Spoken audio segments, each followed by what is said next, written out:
All right, folks, welcome back. Jay here again with some of your most asked questions about Belize. I'm going to try to give you my answers based on my experience here. We've been living here just over 2 years, about 2.5 years now. And it's basically my perspective here. So if you guys have your thoughts or correct me if I'm wrong down below, feel free. We've been visiting since 2012 and been living here just over about 2.5 years now. So that said, the question of the day today is healthcare in Belize. So what happens if you get sick? No one wants to think about this part until they actually need it. But if you're living here or even staying long term, this is probably something you would want to understand before, packing up and moving down here, right? You want to know how it actually works, not just go on assumptions because, could be a rude awakening, right? So is public healthcare reliable? Well, yeah, it's surprisingly super reliable. So there's a clinic here on Caye Caulker that is absolutely free to the public. It was funded in part by the U.S. and I think some like a group of islands in the Caribbean and some Canadian funding. So that said, it is free. You can just walk in and it works on donation. And we, of course, do not want to be a burden on the system here. So we always put, a significant amount of money into the donation box. Also, they're quick to give you medication here. So it's like any kind of budget you would have in your corporate American or North American or Canadian job. If you don't use it, you lose it typically, the fiscal year. You're going to want to use that budget or you won't get the allocation for next year, right? So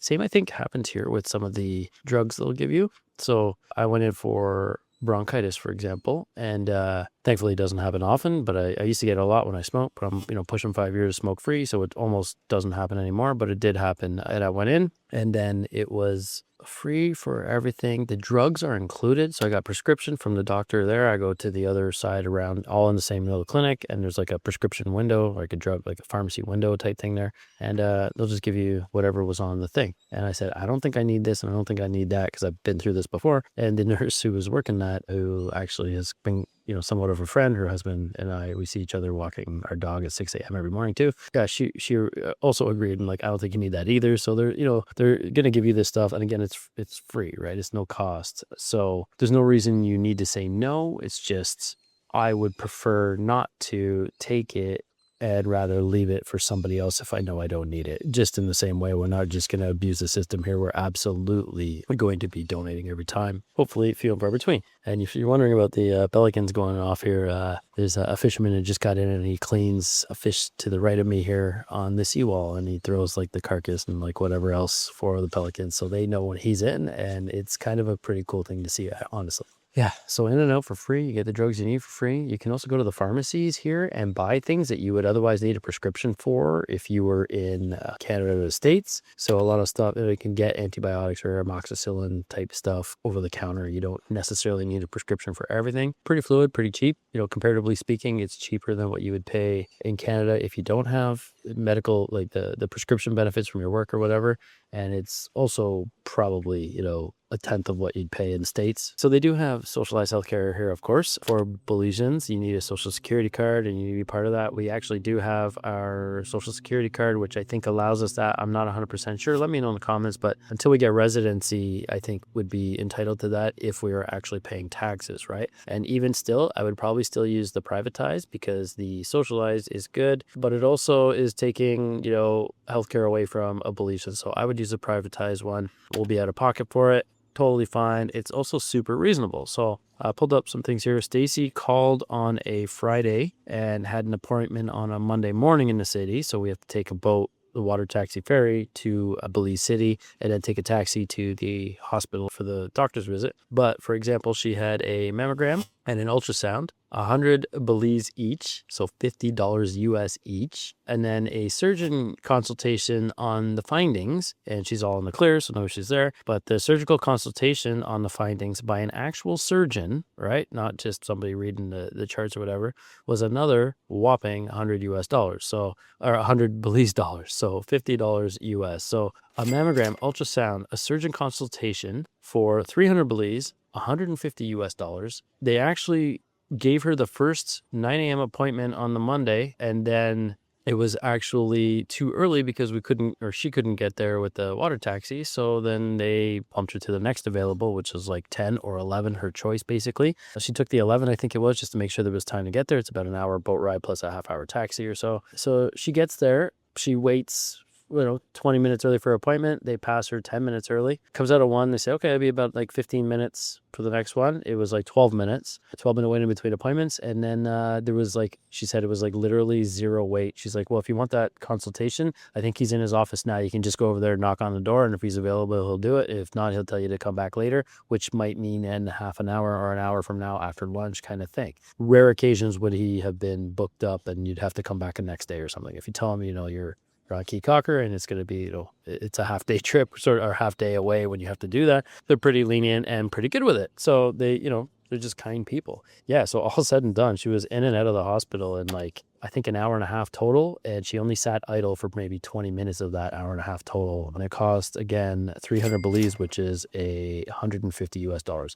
God knows what that would cost in the States if you didn't have your copay or whatever you pay. I know you guys seem to pay insurance and it seems to be going up just to be able to not go medically bankrupt, it seems like. So, and that's for people, obviously, you don't have the benefits covered by their work, right? So not sure how that would look stateside, but in Canada, again, it would be covered. You probably wouldn't get your appointment tomorrow or the next business day. It'd probably be like a week or two out, depending on severity, right? Some stuff you can get done quick and so others you can, it'll be 2 or 3 months out, right? For example, looking for a colonoscopy in Canada can be, 2 or 3 months out, depending on the severity, the necessity, and whether it's just like preventative or versus like if you need to see a doctor. Something's like impending, then they'll pump you up. Those wait times in Ontario have been getting longer and longer, but that's also because of the way the provincial government has been running the system, right? So the next question is, when do people fly to Mexico or the US for their healthcare? So before I get into that, please hit that subscribe button if you haven't already. This tells YouTube that you guys actually want to hear more of my stuff, and then it shows it. So hopefully I'll be able to continue to do this.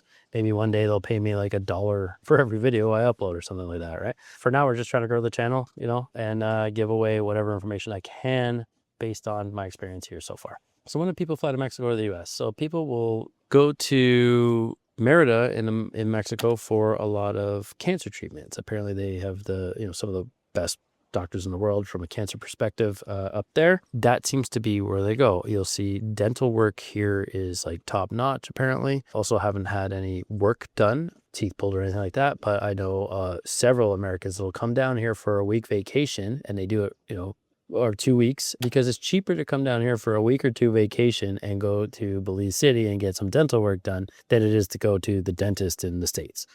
I think Texas and Colorado are the two people I'm thinking of right now. And they are not, broke people by any stretch. It's just a lot cheaper. And if you can have a vacation for the same price, why not, right? In Canada, unfortunately, eyes and teeth are the two that get the raw end of the stick with our socialized healthcare, which is kind of ludicrous, really. And at least now things are changing that way. But yeah, this is the gateway to up and down and everything, right? Your brain, what you ingest, your health can dictate your eye health and everything else around you. So that said, medical tourism for Americans specifically is a thing. You're not going to see Canadians come down here for medical stuff because it's covered, right? You don't pay anything. Your biggest bill when you leave a hospital in Canada is your parking, which is stupid and exorbitant, but like outrageously high sometimes. But as far as the American healthcare system goes, like medical tourism is a thing, just like medical bankruptcy is a thing, right? Those are two words that are not usually said by people outside of the United States, but they are very common for them. So you can go medically bankrupt, doesn't exist anywhere else on the planet, but you can also have medical tourism where they will fly to Mexico, Belize, or Costa Rica, depending on the kind of healthcare they need for pennies on a dollar. And you get, a nice break from the winter weather as well. So people will go back to the US, from what I understand, for like Veterans Affairs if there's a ton of veterans down here, right? Because they don't get treated, from what I'm hearing from veterans on the ground here, is they don't get treated well enough back home so that they come down here and they can, afford to live, relatively speaking, and just decompress, right? There's not the hysteria going on for a lot of guys that, and ladies that have the PTSD and things like that. It's just a nice place to kind of unplug and, pull away from the goings on a regular there. So they'll go back to get, stuff sorted maybe annually or whenever it is they have to renew or check in and do certain things to keep things, going as a status quo. Maybe you have annual prescriptions or, quarterly prescriptions that you can only get that much at a time, and you can only get a certain thing stateside. That would be when people would go back, right, out of necessity, not by choice, typically for the ones that move here. If you are an American living here, let me know why medically you would have to go back to the States, because that's something that admittedly I am only going basically by hearsay, right? It's what I've heard and what I'm telling you. And then if you're Canadian living here, why would you go back to Ontario or Canada for the healthcare, aside from obviously, that 150 US, 300 Belize, which would have been close to 200 Canadian. If you didn't want to pay that, you would fly back to go get it covered for free, but your plane ticket would cost more than the 200 Canadian. So again, let me know down below like what threshold would be for you. For me, it would be something like if I had for example, cancer treatment, right? That's covered. I'm still paying taxes in Canada. We go back and forth enough, so haven't forfeited any of that. And I've never milked the system. I pay into it still. So for me, something like that, so I'm not out of pocket, would probably be going up there. But anything other than dire needs or anything like that, I don't see why. So if you guys have been here and have gone back, let me know what you think all in all. What emergencies are handled locally? Good question as far as on the Caye.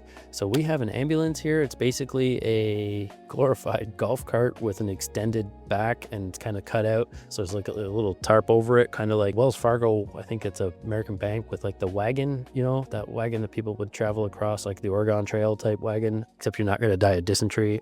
They have a gurney inside, right? Which is the bed on the wheels, so they'll put it in and pull it out, and legs drop, and then they can wheel you around. But it's still a golf cart. You're not getting anywhere fast. They'll get you to the clinic here, which will then either have a helicopter or boat waiting at the water taxi, which is over there, or maybe a helicopter come get you and bring you to Belize City if it's something absolutely major, or maybe take you to San Pedro where they have a bigger, badder hospital if it's not something that you actually have to go to the city for. I'm not sure if I want to say this, but I'm gonna, because it's kind of funny. So go slow here. One of the signs you see when you come out of the airport and you're walking by, one of the first signs you see when you get here is go slow is the Caye Caulker motto, but the sign says go slow. We have 3 cemeteries and no hospital. So take away what you will from that statement. It's kind of funny, right? Makes you really want to go slow, not only just for the island vibe, island time, but also because, there's 3 cemeteries, no hospital.